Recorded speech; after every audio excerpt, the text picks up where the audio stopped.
सौतन और पत्नी ने मिलकर पति को सबक सिखाया। रचना की शादी की तारीख नज़दीक आ रही थी। रचना के लिए ये रिश्ता उसके पापा के दोस्त के किसी रिश्तेदार ने बताया था। लड़के का नाम रोहित था। वैसे तो लड़का अच्छा ही था, लेकिन फिर भी पूरी जानकारी के लिए रचना के पापा जिन्होंने ये रिश्ता बताया था उन्हें साथ लेकर रोहित को देखने उसकी मल्टीनेशनल कंपनी में गए। जब कंपनी में पहुंचे तो रिसेप्शन पर पता चला कि रोहित मीटिंग में बिजी है और मीटिंग शाम तक चल सकती है क्योंकि बाहर से लोग आए हुए हैं। तभी रचना के पापा महेश जी के साथ जो उनके दोस्त गए थे वो कहने लगे कि कंपनी से पता चल ही गया है कि कोई रोहित नाम का लड़का इस कंपनी में है, तो फिर निश्चिंत हो जाओ, चलो और क्या पता करना है। यही तो देखना था कि कोई रोहित है भी या नहीं। तो महेश जी को भी उनकी बात सही लगी कि चलो लड़का तो देख ही लिया है, बस कंपनी ही देखनी थी, वो तो देख ही ली, तो अब चलते हैं कहकर दोनों घर वापस आ गए। सब लोग बहुत खुश थे, बहुत अच्छे से शादी हुई। रचना अपने माँ बाप की इकलौती बेटी थी, तो उसके माता पिता ने बहुत सारा धन देकर उसे विदा किया। ससुराल गई तो सब लोग रचना के साथ बहुत प्यार से पेश आ रहे थे। दूसरे दिन रचना ने उस घर में अपनी हम उम्र की एक लड़की को देखा, तो उसने अपनी सास कावेरी जी से पूछा कि मम्मी जी ये लड़की कौन है। तो कावेरी जी बोली रचना ये हमारे मायके से है, घर के काम में हाथ बटा देती है, गरीब घर की बेटी है, तो मैंने सोचा कि मुझे भी थोड़ा आराम मिल जाएगा और हम जो पैसे देंगे उससे इनके घर वालों को भी थोड़ी मदद मिल जाएगी। रचना ने कहा आपने बहुत अच्छा किया मम्मी जी। रचना शाम को ये सब बातें अपनी मम्मी से फ़ोन पर बता रही थी। तभी वो लड़की उस कमरे में आई और बोली चादर लेनी थी धोने के लिए। तो रचना ने मुस्कुराते हुए कहा हाँ हाँ बैठो। नहीं नहीं काम बहुत है, लड़की ने घबराते हुए कहा। तो रचना बोली अरे तुम मेरी ही उम्र की हो, क्या नाम है। तभी रचना की सास की आवाज़ सुनाई दी, अरे कहाँ गई। तो लड़की घबरा गई और बोली आई, और वो तेजी से चादर बेड से उतार कर जाने लगी। तो रचना ने कहा अरे नाम तो बताओ। सुमन है कहकर वो तेजी से बाहर आ गई। थोड़ी देर बाद रचना ने सबसे पूछा कि ये सुमन इतना शर्माती क्यों है। तो उसके पति रोहित ने कहा कि ये गांव से आई है ना, तो थोड़ा झिझकती है, इसीलिए किसी से बात नहीं करती। अगले दिन रचना ने सुमन से कहा कि आज से मैं भी रसोई में आ सकती हूँ, मीठा कुछ बनाना है ना, और आज के बाद हम दोनों मिलकर काम करेंगे। काम भी जल्दी होगा और हमें बातें करने का मौका भी मिल जाएगा। मैं भी नहीं हूँ, कोई दोस्त नहीं है, तुम हम उम्र हो तो खूब जमेगी हमारी। तभी कावेरी जी ने कहा कि अरे ज़्यादा बातें नहीं करती है। सुमन कुछ नहीं बोली और रसोई से बाहर आ गई। कावेरी जी से सामान लेकर रचना ने खीर बनाई। सबको खीर बहुत पसंद आई। रचना की सास ने कहा बहू तेरे रसोई के नेक के लिए मैंने साड़ी और अंगूठी लेकर रखी है, तुम गांव जाओगी तो तुझे दे दूंगी, अभी मेरी अलमारी में रखी है। तो रचना बोली अरे नहीं नहीं, इसकी क्या ज़रूरत। नहीं, शाम को रोहित ने रचना से कहा रचना मैं सोच रहा हूँ और पापा मम्मी की भी राय है कि तुम जेवर लॉकर में रखवा दो। यहाँ का माहौल ठीक नहीं है, इस घर में शादी हुई है तो रुपए जेवर तो घर में होंगे ही, ये सबको पता होगा, इसलिए हमें सावधानी बरतनी चाहिए। रचना ने कहा ठीक है, मैं भी निश्चिंत हो जाऊंगी, नहीं तो अलमारी का बार बार देखने का एक झंझट ही है। कहकर उसने सारे जेवर रोहित को निकाल कर दे दिए। रचना और सुमन दोनों साथ मिलकर काम करती तो रचना ने एक बात महसूस की कि उसके ससुराल वाले उसके आसपास आते ही सुमन बात करना बंद कर देती, नहीं तो उसके साथ खुलकर बातें करती। रचना को लगने लगा कि मैं इसकी हम उम्र की हूँ, इसलिए ये मेरे साथ खुलकर बातें करती है और इनसे शर्मा जाती है। रचना ने जब ये बात अपनी माँ को बताई कि मम्मी सुमन मेरे साथ थोड़ा खुलकर बातें करती है पर इन लोगों से शायद डरती है, तो रचना की मम्मी ने कहा हाँ बेटी, वो गांव में रही है ना, अब शहर में आने पर घबराहट तो होती है, पर तुम उससे प्यार से बात करना। हाँ मम्मी कहकर रचना ने फ़ोन रख दिया और सुमन से बोली अरे सुमन बाकी सब लोग कहाँ गए। तो सुमन ने बस आंखों से इशारा किया कि सब लोग कमरे में हैं। तो रचना कमरे में पहुंची तो सब रचना को देखकर चौंक गए। तभी रचना बोली अरे आप लोग मुझे देखकर ऐसे क्यों चौंक गए और आप सब यहाँ क्या बातें कर रहे हो। तो रचना की सास कावेरी जी बोली अरे कुछ नहीं, बस खाने में क्या खाएंगे यही पूछने आई थी। तो रचना ने कहा कि अच्छा चलो, सुमन ने चाय बना ली है, चलकर चाय पी लीजिए। हाँ तुम चलो, हम आते हैं। रचना बाहर आ गई। अगले दिन रचना और सुमन दोनों घर की साफ सफाई में लगी थी। तभी रचना ने कहा कि आज रोहित की पसंद का कुछ बनाती हूँ, उनसे पूछ कर आती हूँ। तभी सुमन ने झट से कहा कि पनीर और दम आलू पसंद है उन्हें। अरे वाह सुमन, तुम्हें तो ज़्यादा दिन भी नहीं हुए, फिर भी तुम्हें पता है। नहीं नहीं कहकर सुमन घबरा गई और बोली वो कल अपनी मम्मी से कह रहे थे तो सुना था। तभी रचना बोली कि अपनी मम्मी से कह रहे थे मतलब तुम क्या कहती हो मम्मी जी को। सुमन घबराई हुई आवाज़ में बोलने ही वाली थी कि तभी रोहित की माँ कावेरी जी आई और बोली, मासी कहती हैं ये मुझे, जा रसोई देख, सुमन कितनी बार कहा है कि काम का ध्यान रखा कर। कावेरी जी तेज आवाज में बोली तो सुमन तेजी से चली गई। तभी रचना बोली, नहीं मम्मी जी, ये तो बात ही नहीं करती है, मैं ही बोलती रहती हूँ। अरे नहीं बहू, तुम नहीं जानती ऐसे लोगों को, ये लोग काम के चोर होते हैं, कम बोला करो इससे। रचना को कावेरी जी की बात अच्छी नहीं लगी, पर वो कुछ बोली नहीं। रचना ने शाम को रोहित की पसंद का खाना बनाया। सब खुश होकर खाना खा रहे थे। तभी कावेरी जी ने कहा, अरे ये सब तो रोहित की पसंद का है। तभी रचना बोलने ही वाली थी कि ये सब, तभी उसकी नज़र सुमन पर गई तो सुमन ने अपने होठों पर उंगली रखकर उसे चुप रहने का इशारा किया। रचना ने बात घुमाकर कहा कि ये बस ऐसे बनाया, जब मैं घर में बनाती थी तो सबको पसंद आता था, इसलिए मुझे लगा कि आप सबको भी पसंद आएगा। रचना ने अपनी सास को तो बात घुमा कर ही कह दी थी, पर मन ही मन उसे ये बात खाई जा रही थी कि सुमन ने उसे चुप क्यों करा दिया।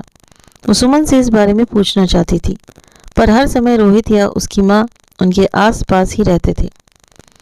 रचना को कुछ अजीब सा लग रहा था। वो सोचने लगी कि कुछ तो है जो ये लोग मुझसे छिपा रहे हैं। ये सोचकर वो सब पर ध्यान देने लगी। अगले दिन सब छत पर बातें ही कर रहे थे। तभी रचना कपड़े सुखाने छत पर गई तो सब उसे देखते ही चुप हो गए। रचना ने पूछा, क्या हुआ, आप सब चुप क्यों हो गए?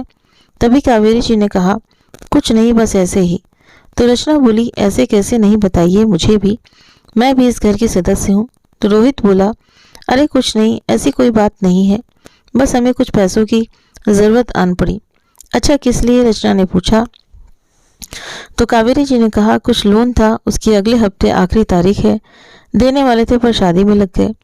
बस 1 महीने की बात है, अगले महीने तो 1 FD पूरी हो ही रही है, फिर तो वो मिल जाएंगे। बस अभी कहीं से इंतजाम हो जाता तो ठीक रहता। तभी रचना बोली, अच्छा तो मैं पापा से बात करती हूँ, आप परेशान मत होइए, अगले महीने तो आप वापस कर देंगे ना?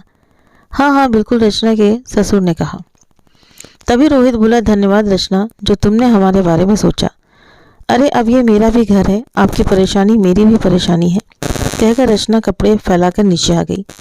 थोड़े दिन बाद रचना बोली कि 1 महीना होने वाला है शादी को, आपको ऑफिस कब जाना है? तो रोहित चौंक गया और बोला, हाँ हाँ बस 1-2 दिन में ही जाना है। 2-3 दिन निकलने के बाद रचना ने कहा कि आज कंपनी जाना था ना आपको? तो रोहित ने कहा, हाँ हाँ कल जाऊंगा। अगले दिन से रोहित ऑफिस जाने लगा। एक दिन रचना ने सुमन से कहा कि घर पे बात नहीं करती क्या, ये लो मेरा फ़ोन और घर पे बात कर लो। तभी कावेरी जी आ गई और बोली, अरे इसके घर फ़ोन कहाँ से होगा, इसके तो घर की हालत भी ठीक नहीं। तो सुमन वहाँ से रसोई में चली गई। थोड़ी देर बाद रचना भी रसोई में आई और बोली, क्या हुआ सुमन, तुम यहाँ क्यों आ गई? घर की याद आ गई होगी। मुझे भी बहुत याद आती है अपने घर की। इतने में रोहित ऑफिस से आ गया तो रचना उसके लिए पानी लेकर गई और बोली, लाइए आपका बैग रख दूँ। तो रोहित ने बैग को पकड़कर कहा, नहीं नहीं मैं रख दूंगा। और फिर बोला, रचना तुमने घर बात की पैसों की? नहीं आज करूंगी। अगले दिन सुमन दिखाई नहीं दी। तो रचना ने अपनी सास से पूछा, मम्मी जी सुमन दिखाई नहीं दे रही, कहाँ चली गई? अरे बहू उसकी तबीयत ठीक नहीं है तो आराम कर रही है। अच्छा मुझे तो पता ही नहीं, क्या हुआ देख कर आती हूँ, रचना ने कहा। तो कावेरी जी बोली, अरे नहीं तुम रसोई में खाने की तैयारी करो, वो सो रही है। शाम को काम करने के बाद रचना सुमन के कमरे में गई और बोली, क्या हुआ सुमन, तुमने बताया नहीं, क्या तुम अपना नहीं मानती मुझे? नहीं ऐसी बात नहीं, सुमन ने दबी आवाज में कहा और बोली, आप जाइए यहाँ से, आपकी सास को पसंद नहीं कि आप मुझसे बात करें, आप प्लीज़ जाइए यहाँ से। अरे नहीं, वो क्यों कुछ कहेंगी? तुम्हें कोई दवाई चाहिए तो बताओ, रचना ने फिर से पूछा। तो सुमन बोली, कुछ नहीं, बस ऐसे ही सिरदर्द था, आप जाइए प्लीज़। रचना को सुमन के चेहरे का डर साफ दिखाई दे रहा था, पर वो कुछ ज़्यादा नहीं बोली और आकर रसोई के काम में लग गई। अगले दिन रोहित ऑफिस नहीं गया। रचना ने पूछा तो कहा कि उसकी तबीयत ठीक नहीं है, कहकर रोहित बाहर अपनी माँ कावेरी जी के पास जाकर बैठ गया। तभी रचना कमरे में आई और अलमारी में कुछ देखने लगी, लेकिन अलमारी में रोहित का बैग खुला था। तो सोचा बंद कर दूं। कपड़ों के ऊपर रखा बैग फिसलने लगा। संभालते हुए फाइल नीचे गिर गई। उठाने लगी तो केवल सादे बिना लिखे पेपर थे। सब कुछ उठाकर बैग को अच्छे से देखने लगी तो कुछ भी नहीं था सिवाय खाली पेपर के। तभी रचना को कुछ अजीब लगने लगा। अब तो उसके दिमाग में शक ने जन्म ले लिया था। वो कमरे से बाहर आई तो देखा कि रोहित की मम्मी गुस्से में सुमन को कुछ कह रही थी और रचना को देखते ही चुप हो गई। सास के जाते ही रचना किचन में आई और सब्जी बनाते हुए सुमन से कहने लगी, सुमन, यहाँ आसपास से कोई नहीं आता क्या? मैं किसी पड़ोस से नहीं मिली। सुमन ने ना में सिर हिला दिया तो रचना बोली, बड़ी अजीब बात है, हमारे घर तो लोगों का आना जाना लगा ही रहता है। तो सुमन कुछ नहीं बोली। तभी रचना ने देखा कि सुमन की आंखें आंसुओं से भर गई थी। रचना ने उसे चुप कराया और बोली, सुमन, तुमने मन में बहुत कुछ दबाया हुआ है, मुझे नहीं बताओगी क्या? मैं तुम्हारी बहन जैसी हूँ। जैसे ही सुमन बोलने को हुई तो रोहित ने आकर कॉफ़ी बनाने को कहा। रचना ने कहा, सुमन, जब भी मैं तुमसे बात करना चाहती हूँ तो कोई ना कोई आ ही जाता है। अगले दिन सुबह समाचार पत्र लेने के लिए रचना ने दरवाज़ा खोला तो देखा कि सामने वाले घर के दरवाजे पर काम वाली बाई खड़ी थी। रचना को देखकर मुस्कुराई और बोली, आप नई भाभी हो? रचना ने कहा, हाँ, और पूछा कि कितना लेती हो बर्तन धोने का? तो उसने कहा 2000। लेकिन भाभी, जब आपके पहले काम करती थी तब कम थे। तो रचना बोली, अच्छा, तुम यहाँ भी काम करती थी, फिर छोड़ा क्यों? वो कुछ बोलने को हुई उससे पहले ही सामने वाले घर का दरवाज़ा खुला और वो अंदर चली गई। तभी रचना ने अंदर आकर अपनी सास से पूछा कि मम्मी जी काम वाली क्यों हटा दी? तो कावेरी चौंक गई और बोली, तुझे किसने कहा? रचना बोली, काम वाली थी, वो कह रही थी, बता रही थी कि अब 2000 ले रही है। तभी कावेरी जी बात को संभालते हुए बोली, हाँ, इसलिए तो हटाया था उसे, और अब सुमन आ गई तो उसकी ज़रूरत ही नहीं। तुम मत बोला करो उससे। रचना ने मन में सोचा कि एक काम वाली मिली थी, बस उससे एक तो बात कर ली तो क्या हो गया। थोड़े दिन बाद वही काम वाली रचना से फिर से मिली और बोली, भाभी, सुमन भाभी भी इधर ही है क्या? तो रचना मुस्कुराते हुए बोली, भाभी? नहीं दीदी, बोलो, शादी नहीं हुई है उनकी। काम वाली अजीब से रचना को देखा और बोली, अच्छा, मैं चलती हूँ। रचना अंदर आकर काम वाली बाई की बात हंस हंसकर सुमन को बताने लगी। तो सुमन के माथे पर पसीना आ गया और वो घबराकर रसोई में चली गई। तभी रचना ने देखा कि सब लोग कमरे में हैं तो वो सुमन के पीछे पीछे गई और जाकर बोली कि तुम मेरी बात सुनकर इतनी घबरा क्यों गई? क्या हुआ बताओ, आज मैं तुम्हारे बारे में जानकर ही रहूंगी। रचना ने सुमन का हाथ पकड़कर हिला दिया और बोली, कहीं उस कामवाली ने सच में तो भाभी नहीं कहा तुम्हें? तुम विधवा तो नहीं? तभी सुमन अपना हाथ रचना के मुंह पर रखते हुए बोली, नहीं नहीं, आप ऐसे मत कहो।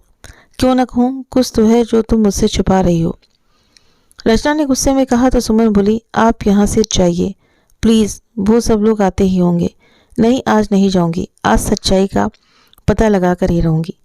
रचना ने कहा तो सुमन बोली, अच्छा, आज रात को जब सब सो जाएंगे तब रसोई में आ जाना, लेकिन अभी जाइए। धक्का देते हुए रचना को बाहर किया तो सामने से रोहित की माँ कावेरी जी आ रही थी। उसे देखकर रचना इधर उधर देखने लगी कि जैसे कुछ ढूंढ रही हो। तभी कावेरी जी ने कहा कि खाना लगा लो रचना। हाँ मम्मी जी, बस वही करने जा रही हूँ। रात को सबके सोने के बाद रचना और सुमन रसोई में आई। हाँ, अब बताओ सुमन, रचना ने कहा। तो सुमन बोली, मेरे माँ बाप नहीं हैं, अब मेरा कोई नहीं है। तो रचना बोली, क्यों, तुम्हारा घर तो है ना गांव में, जहाँ सासू माँ तुम्हारे माँ बाप के पास पैसे भेजती हैं।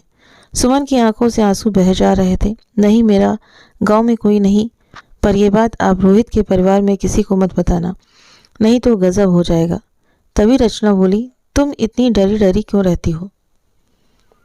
तो सुमन बोली, कुछ नहीं, बस जिंदगी ने धोखा दे दिया। क्या बात है, साफ साफ बताओ। ये लोग बहुत खराब हैं, इनकी बातों में मत आना। जो पैसे ये लोग आपके घर वालों से मांग रहे हैं वो भी मत देना। सुमन की बात सुनकर रचना आश्चर्यचकित होकर बोली, सुमन, ये क्या कह रही हो तुम? जिनके घर में रहती हो उन्हीं के खिलाफ मुझे भड़का रही हो। नहीं, आज आपके बहुत कहने पर आपको अपना मानकर मैं ये सब कहने की हिम्मत कर रही हूँ। सुमन ने कहा तो रचना बोली, अच्छा जल्दी बताओ, कोई आ जाएगा और सुबह जल्दी उठना है। रोहित को ऑफिस जाना है। ऑफिस? सुमन ने जोर लगाकर कहा तो रचना बोली, क्यों? तुम ऐसे क्यों बोल रही हो? नहीं, वो ऑफिस नहीं जाते। क्या मतलब है तुम्हारा? साफ साफ बताओ मुझे। घबराहट हो रही है। सुमन रोने लगी। मुझे माफ़ कर दो रचना, आज जो मैं आपको बताने जा रही हूँ वो आपको बहुत बड़ा धक्का देगा। रोहित कोई भी कंपनी में काम नहीं करते, वो केवल ग्रेजुएशन पास हैं। ये लोग पहले गांव में रहते थे, इनके पास ही हमारा गांव था। मेरे माँ बाप के पास ज़मीन थी। इन लोगों की नज़र मेरे माँ बाप की ज़मीन पर थी। इन लोगों ने रोहित का रिश्ता आपकी तरह एक बड़ी कंपनी में बता कर किया था। मैं रोहित की पहली पत्नी हूँ। रचना को तो जैसे चक्कर आ गया था। वो बोली, तुमने सोच भी कैसे लिया कि मैं तुम्हारी बात पर यकीन कर लूँगी? रचना, आप सुन लो, यकीन करो या नहीं ये आप बाद में तय कर लेना। मेरी शादी के होने के बाद ये मुझे रानी की तरह रखते थे, पर यही बहाने जो आपसे किए और आप मान गई। अपने मम्मी पापा से पैसे लेने के लिए ऐसे ही मैं मान गई थी। ज़मीन दिलाने के लिए मेरे माँ बाप का वही सहारा था। 2 टुकड़े थे ज़मीन के। ज़मीन के कागजात लेते ही ये लोग मुझसे नौकरानी की तरह पेश आने लगे। माँ को बीमारी ने, बाबा को मेरी चिंता ने भगवान के पास बुला लिया। रिश्तेदारों ने साथ नहीं दिया। 2 साल हुए शादी को, तब से रोज़ मार खा रही हूँ। रोहित और उनकी माँ खूब मारते हैं। पेट भर खाना भी आपके आने पर मिला। एक टुकड़ा बेचकर जो रुपए मिले उनसे शहर आ गए। इनकी योजना दूसरी थी, मैं कुछ पुलिस या रिश्तेदारों को इनके खिलाफ कुछ न कह दूं, इसलिए मुझे भी साथ ले आए। शहर आके आपसे दूसरी शादी की और अब जब तक आपके पापा के पैसे नहीं मिले हैं तब तक ही आपकी इज्जत कर रहे हैं। फिर आपका भी वही हाल होगा जो अब मेरा हो रहा है। इतने समय में मैं अच्छे से समझ गई हूँ इनको। और हाँ रचना, रोहित नहीं, उसका नाम हितेश है। आपके पापा जिस कंपनी में गए थे उसमें हितेश ऊंचे पद पर कोई था और वो इनके मेरे भाई का नाम है, जिन्होंने ये रिश्ता बताया था, जो आपके पापा को कंपनी दिखाने ले गए थे। वो हितेश के पापा के खास दोस्त हैं, एक नंबर के धोखेबाज। उसने सब झूठ दिखाया कि हितेश मीटिंग में है। ये सब इनका पहले से ही प्लान था कि रचना के पापा अगर कुछ पूछें तो अंकल ही कंपनी के बारे में दिखाएंगे। ये पता था कि जो बीच में रहता है दोनों के परिवार में, उससे जांच पड़ताल होती है। रचना का सिर घूमने लगा, बड़ी मुश्किल से खड़ी हो पा रही थी। रचना को कुछ समझ नहीं आ रहा था कि वो क्या करे और क्या नहीं। जैसे तैसे करके कमरे में तो आ गई, पर मन में तो पूरी रात युद्ध चल रहा था। यकीन कर पाना मुश्किल हो रहा था। किस पर यकीन करूं? सुमन जो डरी सहमी आज सच्चाई बता रही थी, या रोहित पर? लेकिन कुछ नहीं समझ आ रहा था। उठकर सारी अलमारी ढूंढने लगी, पर कुछ नहीं मिला। अगले दिन सुमन से बोलने का भी मन नहीं था। पता नहीं क्यों, झूठी तो नहीं। रोहित के ऑफिस जाने के बाद काम जल्दी कर सारा कमरा ढूंढने लगी। तभी काबिल जी और बोली, क्या हो रचना, कुछ ढूंढ रही हो? जी मम्मी जी, अपनी शादी की साड़ियाँ पैक करके रख रही हूँ। महंगी है ना, ख़राब हो जाएंगी। बहाना सोच के रखा था। ये तो पक्का लग रहा था कि मार्कशीट तो अपने साथ ही रखी होगी। मम्मी पापा के पास तो मुश्किल है, फिर बाद में मम्मी जी के कमरे में ढूंढूंगी। सोचा था यहाँ बस बेड का बॉक्स ही देखना बचा था। दरवाज़ा ऊपर से बंद कर दिया, ये कहकर कि साड़ी पहन रही हूँ, और बेड के अंदर देखने लगी। तभी कपड़ों के अंदर छिपा एक पैकेट हाथ आया। सब मिल गया और हितेश के नाम से थे ही सब पेपर। कोई बड़ी डिग्री नहीं थी उसमें, ना कोई कंपनी के कागज़ थे। उफ, पल सिर पकड़ लिया उसने। उस पल सिर पकड़ लिया। क्या करूं, मन में सोचने लगी कि सुमन को मुझसे बातें ना करने देना, आस पड़ोस का ना आना जाना, मेरे गहने अपने लॉकर में रखना, पापा से पैसे मांगना। उफ उफ, इतना बड़ा धोखा। और काम वाली को मेरी बहू होने की भनक लगी तो उसे भी निकाल दिया। अच्छा, तभी बोलने नहीं देते थे। रचना को बहुत गुस्सा आ रहा था। वो सुमन के पास पहुंची और उसे सब बताया। और उसका हाथ अपने हाथों में लेकर बोली, सुमन, तुम अपने पति को रोज किसी और के साथ देखती तो क्या बीतती होगी तुम पर।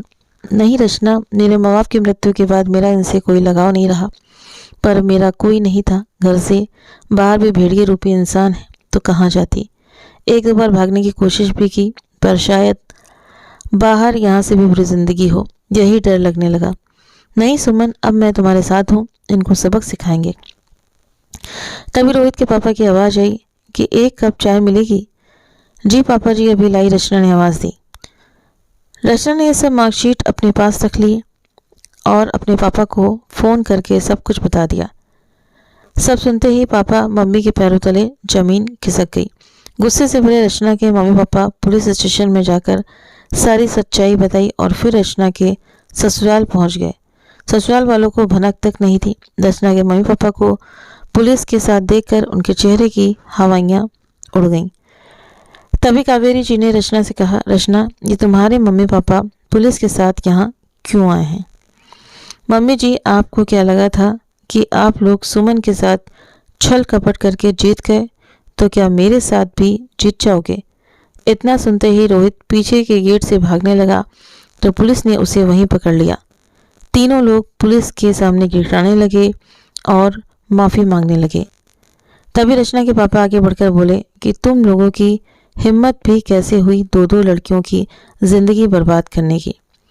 तभी कावेरी जी सुमन को घूर कर देखने लगी तो रचना की मम्मी ने कहा कि ऐसे घूर कर देखने की ज़रूरत नहीं है, उसके माँ बाप को तो आप लोगों ने छोड़ा नहीं, आज से सुमन भी हमारी बेटी है।